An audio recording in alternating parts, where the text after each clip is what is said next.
हमारी वसीयत और विरासत। वेद मूर्ति तपोनिष्ठ पंडित श्री राम शर्मा आचार्य जी की आत्मकथा।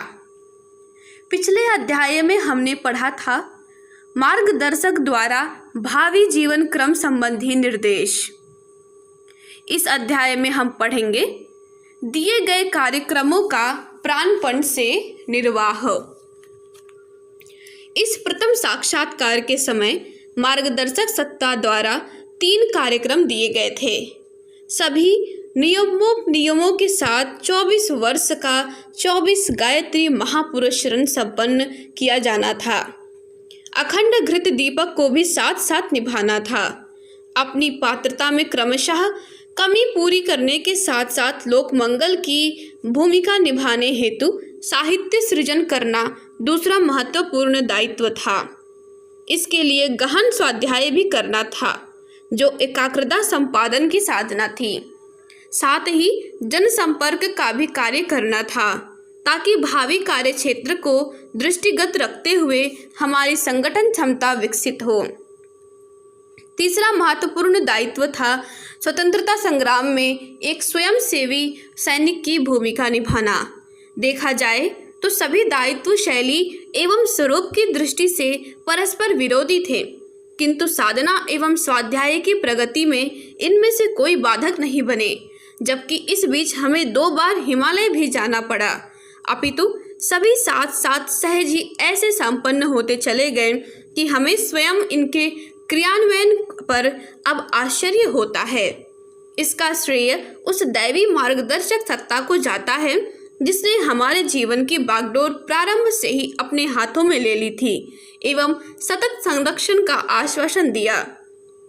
ऋषि दृष्टिकोण की दीक्षा जिस दिन मिली, उसी दिन यह भी कह दिया गया कि यह परिवार संबद्ध तो है, पर विजातीय द्रव्य की तरह है, बचने योग्य।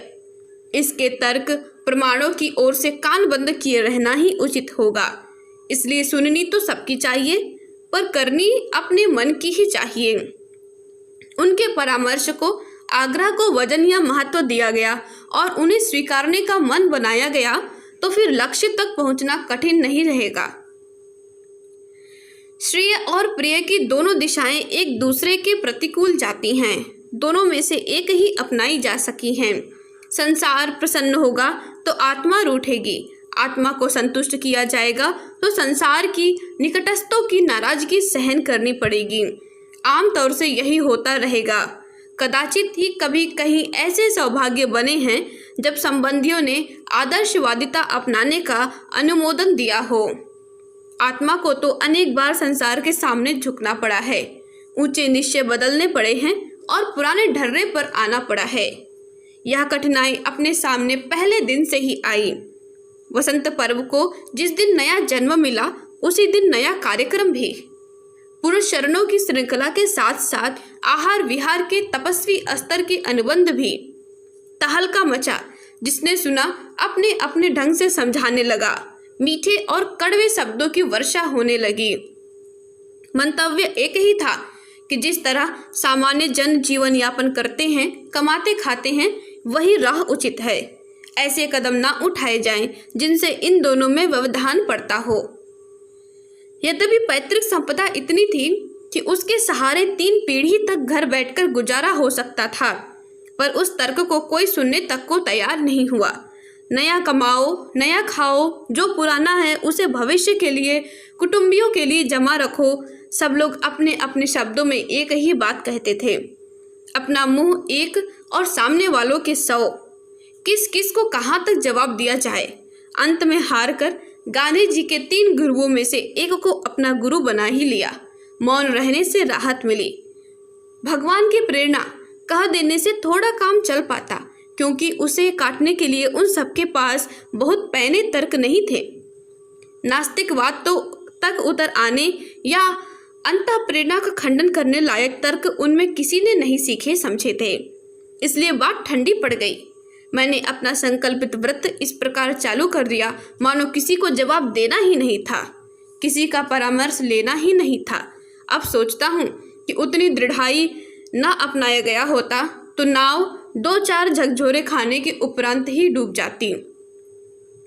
जिस साधना बल के सहारे आज अपना और दूसरों का कुछ भला बन पड़ा, उसका सुयोग ही नहीं आता।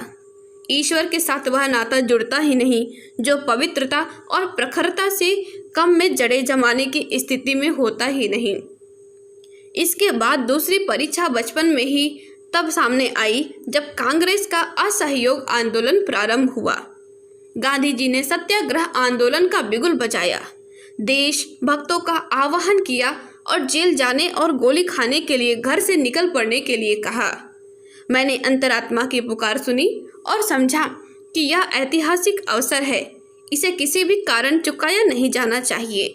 मुझे सत्याग्रहियों की सेना में भर्ती होना ही चाहिए। अपनी मर्जी से उस क्षेत्र के भर्ती केंद्र में नाम लिखा दिया। साधन संपन्न घर छोड़कर नमक सत्याग्रह के लिए निर्धारित मोर्चे पर जाना था। उन दिनों गोली चलने की चर्चा बहुत जोरों पर थी। लंबी सजाएं, काला पानी होने की थी। ऐसी अफवाहें सरकारी पक्ष के किराए के प्रचारक जोर जोर से फैला रहे थे ताकि कोई सत्याग्रही बने नहीं, घर वाले उसकी पूरी रोकथाम करें। मेरे संबंध में भी यही हुआ। समाचार विदित होने पर मित्र, पड़ोसी, कुटुंब, संबंधी एक भी ना बचा जो इस विपत्ति से बचाने के लिए जोर लगाने के लिए ना आया हो। उनकी दृष्टि से यह आत्महत्या जैसा प्रयास था। बात बढ़ते बढ़ते जवाबी आक्रमण की आई। किसी ने अनशन की धमकी दी तो किसी ने आत्महत्या की। हमारी माताजी अभिभावक थीं। उन्हें यह पट्टी पढ़ाई गई कि लाखों की पैतृक संपदा से वे मेरा नाम खारिज कराकर अन्य भाइयों के नाम कर देंगे। भाइयों ने कहा कि घर से कोई रिश्ता न रहेगा और उसमें प्रवेश न मिलेगा। इसके अतिरिक्त भी और कई प्रकार की धमकियां दी। उठाकर ले जाया जाएगा और डाकुओं के नियंत्रण में रहने के लिए बाधित कर दिया जाएगा। इन मीठी कड़वी धमकियों को मैं शांतिपूर्वक सुनता रहा। अंतरात्मा के सामने एक ही प्रश्न रहा कि समय की पुकार बड़ी है या परिवार का दबाव। अंतरात्मा की प्रेरणा बड़ी है या मन को इधर उधर डुलाने वाले असमंजस की स्थिति। अंतिम निर्णय किससे कराता?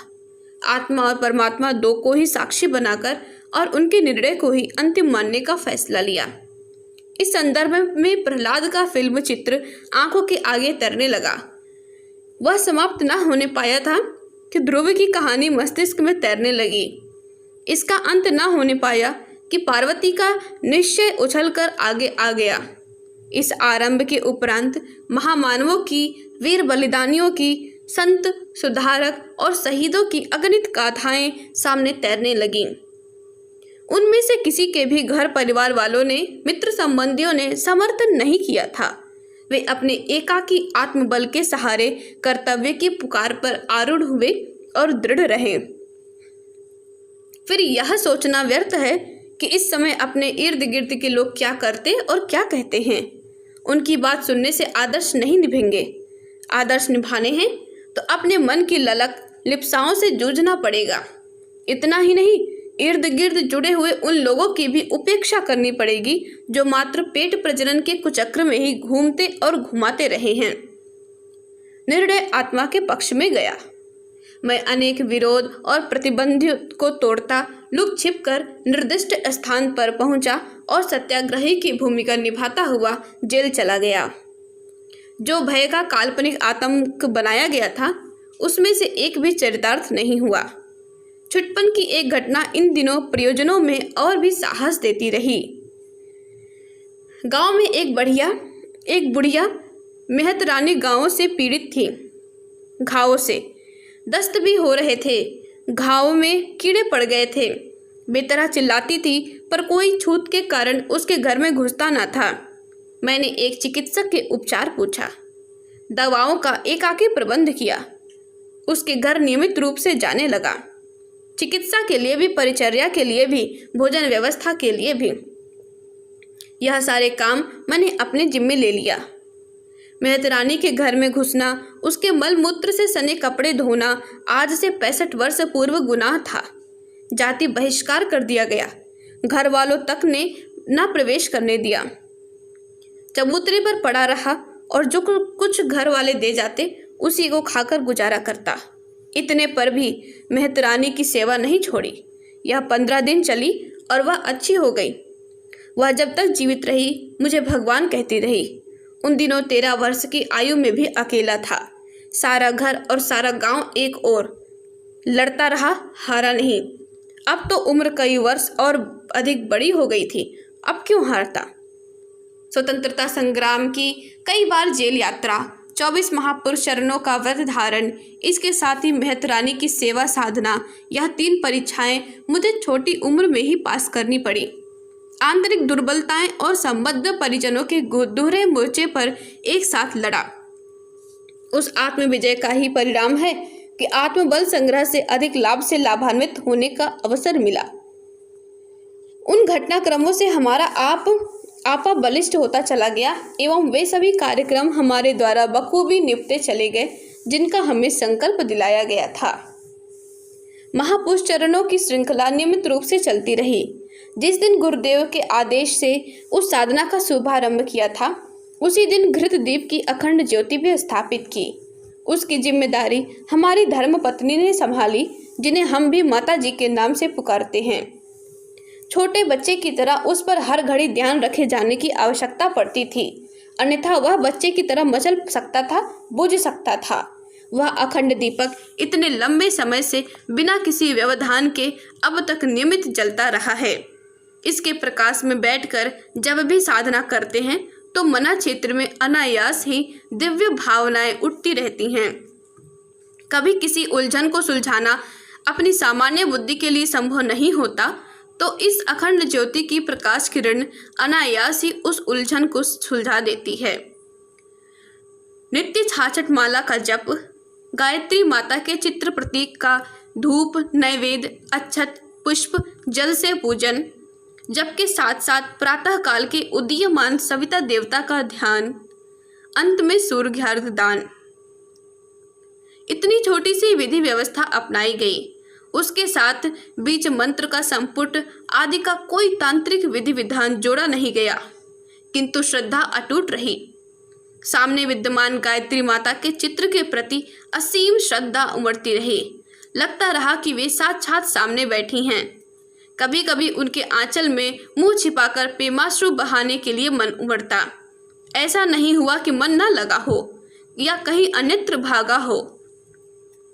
तन्मयता निरंतर प्रगाढ़ स्तर की बनी रही। समय पूरा हो जाता तो अलग अलार्म बजता, अन्यथा उठने को जी नहीं करता।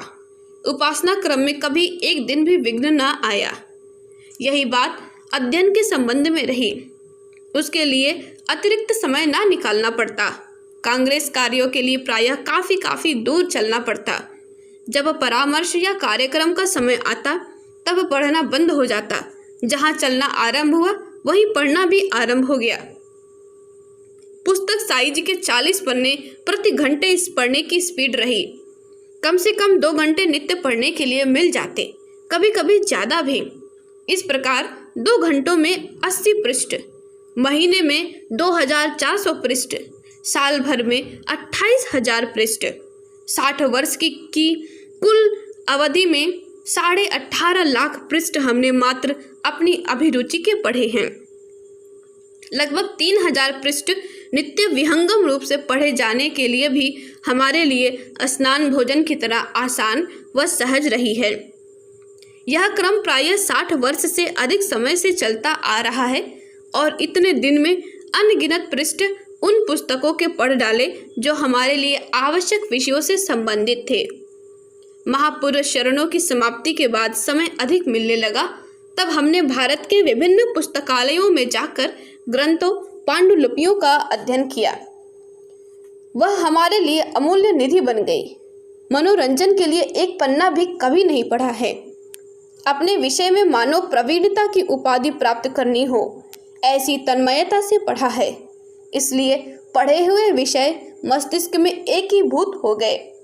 जब भी कोई लेख लिखते थे या पूर्व वार्तालाप में किसी गंभीर विषय पर चर्चा करते थे तो पढ़े हुए विषय अनायास ही स्मरण हो आते थे। लोग पीठ पीछे कहते थे, यह तो चलता फिरता एनसाइक्लोपीडिया है।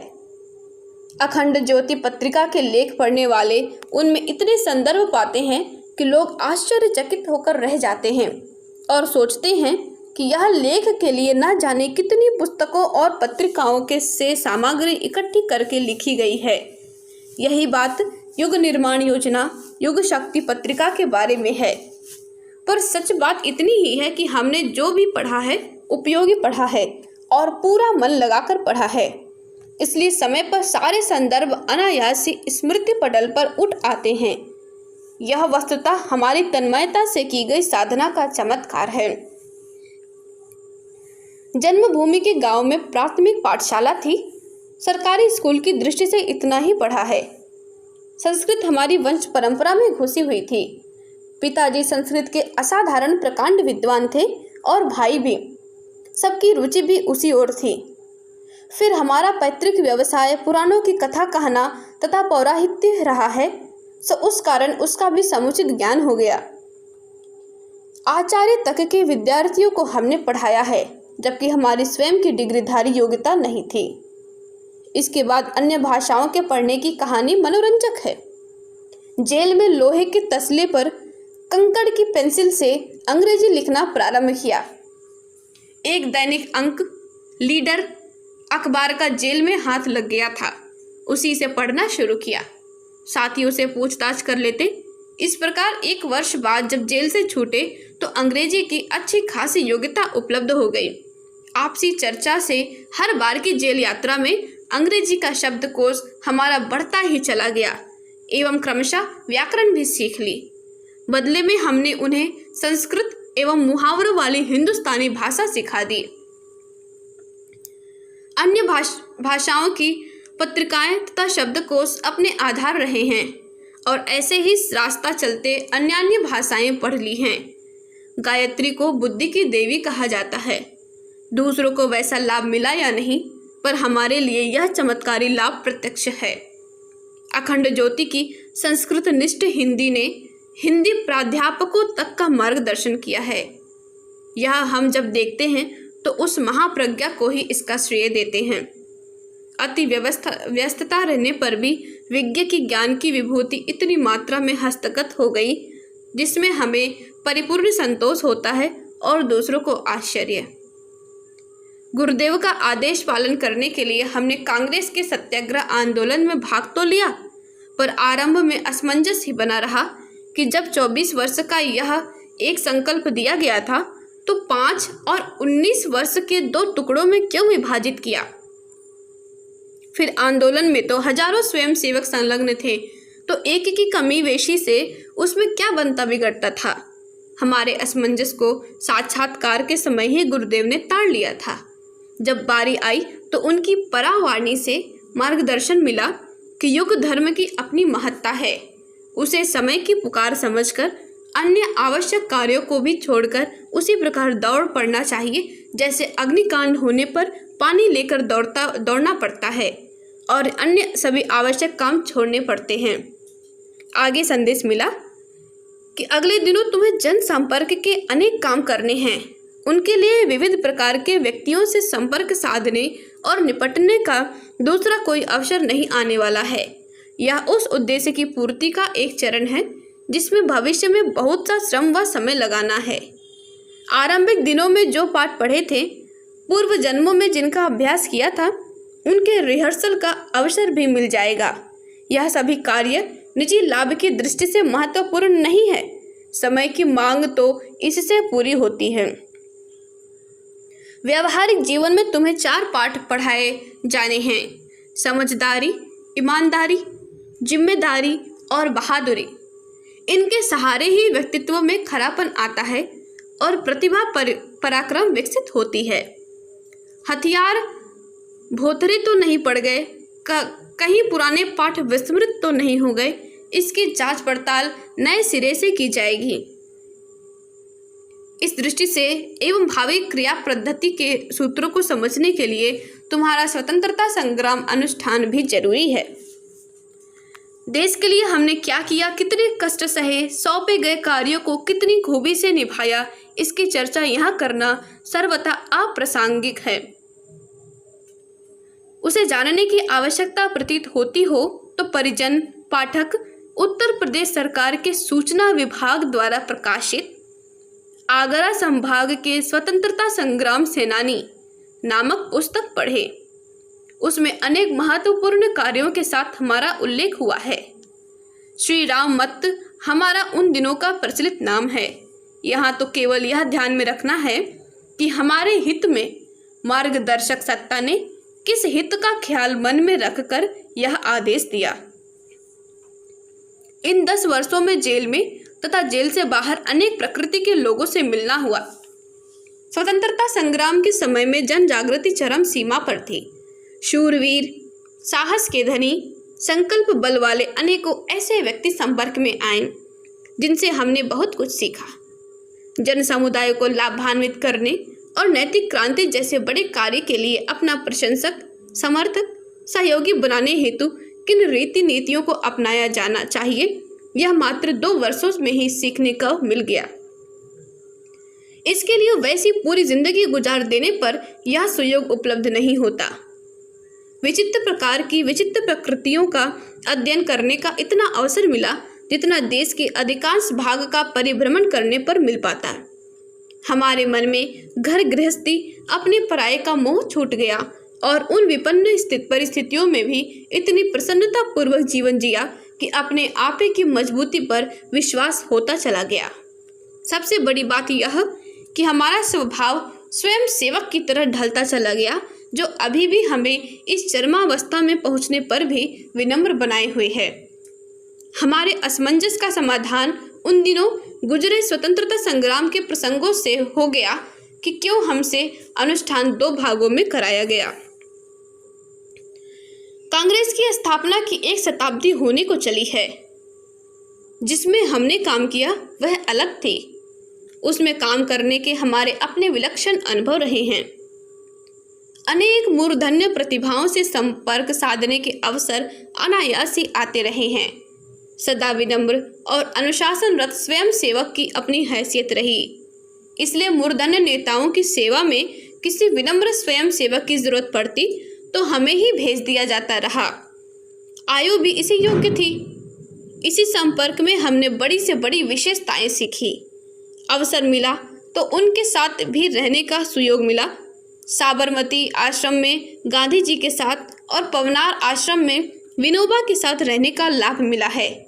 दूसरे उनके समीप जाते हुए दर्शन मात्र करते हैं या रहकर लौट आते हैं, जबकि हमने इन संपर्कों में बहुत कुछ पढ़ा और जाना है। इन सब की स्मृतियों का उल्लेख करना तो यहाँ अप्रासंगिक है, पर कुछ घटनाएं ऐसी हैं जो हमारे लिए कल्प वृक्ष की तरह महत्वपूर्ण सिद्ध हुई। सन 1933 की बात है। कलकत्ता में इंडियन नेशनल कांग्रेस का अधिवेशन था। उन दिनों कांग्रेस गैर कानूनी थी। जो भी जाते पकड़े जाते। गोलीकांड भी हुआ। जिन्हें महत्वपूर्ण समझा गया उन्हें बर्दवान स्टेशन पर पकड़ा लिया गया और ईस्ट इंडिया कंपनी के ज़माने में बनी गोरों के लिए बनाई गई एक विशेष जेल आसनसोल में भेज दिया गया। इसमें हम भी आगरा जिले के अपने 3 साथियों के साथ पकड़े गए। यहाँ हमारे साथ में मदन मोहन मालवीय जी के अलावा गांधी जी के सुपुत्र देवीदास गांधी, श्री जवाहरलाल नेहरू जी की माता स्वरूपा रानी नेहरू, रफ़ी अहमद किदवई, चंद्रभान गुप्ता, कन्हैया लाल खादीवाला, जगन प्रसाद रावत आदि मूर्धन्य लोग थे। वहाँ जब तक हम लोग रहे, सायंकाल महामना मालवीय जी का नित्य भाषण होता था। मालवीय जी व माता स्वरूप रानी सबके साथ सगे बच्चों की तरह व्यवहार करते थे। एक दिन उन्होंने अपने व्याख्यान में इस बात पर बहुत जोर दिया कि हमें आंदोलन को आगे बढ़ाने के लिए हर पुरुष से 1 पैसा और हर स्त्री से 1 मुट्ठी अनाज मांग कर लाना चाहिए, ताकि सभी यह समझे कि कांग्रेस हमारी है, हमारे पैसों से बनी है, सबको इसमें अपनापन लगेगा एवं 1 मुट्ठी फंड की ही इसका मूल आर्थिक आधार बन जाएगा। वह बात औरों के लिए महत्वपूर्ण न थी, पर हमने उसे गांठ बांध लिया। ऋषियों का आधार यही भिक्षा थी। उसी के सहारे वे बड़े बड़े गुरुकुल और आरण्यक चलाते थे। हमें भविष्य में बहुत बड़े काम करने के लिए गुरुदेव ने संकेत दिए थे। उनके लिए पैसा कहाँ से आएगा, इसकी चिंता मन में बनी रहती थी। इस बार जेल से सूत्र हाथ लग गया। जेल से छूटने पर जब बड़े काम पूरे का उत्तरदायित्व कंधे पर आया, तब उसी फॉर्मूले का उपयोग किया। 10 पैसा प्रतिदिन या 1 मुट्ठी अनाज अंशदान के रूप में यही तरीका अपनाया और अब तक लाखों नहीं करोड़ों रुपया खर्च करा चुके हैं। कांग्रेस अपनी गायत्री गंगोत्री की तरह जीवन धारा रही। जब स्वराज्य मिल गया तो हमने उन्हीं कामों की ओर ध्यान दिया जिनसे स्वराज्य की समग्रता संपन्न हो सके। राजनेताओं को देश की राजनैतिक आर्थिक स्थिति संभालनी चाहिए, पर नैतिक क्रांति, बौद्धिक क्रांति और सामाजिक क्रांति उससे भी अधिक आवश्यक है, जिसे हमारे जैसे लोग ही संपन्न कर सकते हैं। यह धर्मतंत्र की उत्तरदायित्व है। अपने इस नए कार्यक्रम के लिए अपने सभी गुरुजनों का आदेश लिया और कांग्रेस का एक ही कार्यक्रम अपने जिम्मे रखा, खादी धारण। इसके अतिरिक्त उसके सक्रिय कार्यक्रमों से उसी दिन पीछे हट गए जिस दिन स्वराज्य मिला। उसके पीछे बापू का आशीर्वाद था, दैवी सत्ता का हमें मिला निर्देश था। प्रायः 20 वर्ष लगातार काम करते रहने पर जब मित्रों ने स्वतंत्रता संग्राम सेनानी के नाते निर्वाह राशि लेने का फॉर्म भेजा तो हमने हंसकर स्पष्ट मना कर दिया। हमें राजनीति में श्री राम मत्त या मत्त जी के नाम से जाना जाता है। जो लोग जानते हैं, उस समय के मूर्धन्य जो जीवित हैं, उन्हें विदित है कि आचार्य जी कांग्रेस के आधार स्तंभ रहे हैं और कठिन से कठिन कामों में अग्रिम पंक्ति में खड़े रहे हैं। किंतु जब श्रेय लेने का प्रश्न आया, उन्होंने स्पष्टतः स्वयं को पर्दे के पीछे रखा। तीनों काम यथावत पूरी तरह तत्परता और तन्मयता के साथ संपन्न किए और साथ ही गुरुदेव जब जब हिमालय बुलाते रहे तब तब जाते रहे। बीच में 2 आमंत्रणों में उन्होंने 6-6 महीने ही रोका। कहा, कांग्रेस का कार्य स्वतंत्रता प्राप्ति की दृष्टि से इन दिनों आवश्यक है, सो इधर तुम्हारा रुकना 6-6 महीने ही पर्याप्त होगा। उन 6 महीनों में हमसे क्या कराया गया एवं क्या कहा गया, यह सर्वसाधारण के लिए जानना जरूरी नहीं है। दृश्य जीवन के ही अगणित प्रसंग ऐसे हैं जिन्हें हम अलौकिक एवं दैवी शक्ति की कृपा का प्रसाद मानते हैं। उसे याद करते हुए कृतकृत्य होते रहते हैं। इसी के साथ यह अध्याय समाप्त हुआ। अगले ऑडियो में अगला अध्याय पढ़ेंगे जिसका शीर्षक है गुरुदेव का प्रथम बुलावा, पग पग पर परीक्षा। तब तक के लिए धन्यवाद। ओम शांति। हमारे YouTube चैनल को सब्सक्राइब करें और बेल आइकन को दबाकर ऑल पर क्लिक करें ताकि नोटिफिकेशंस आपको मिलती रहें।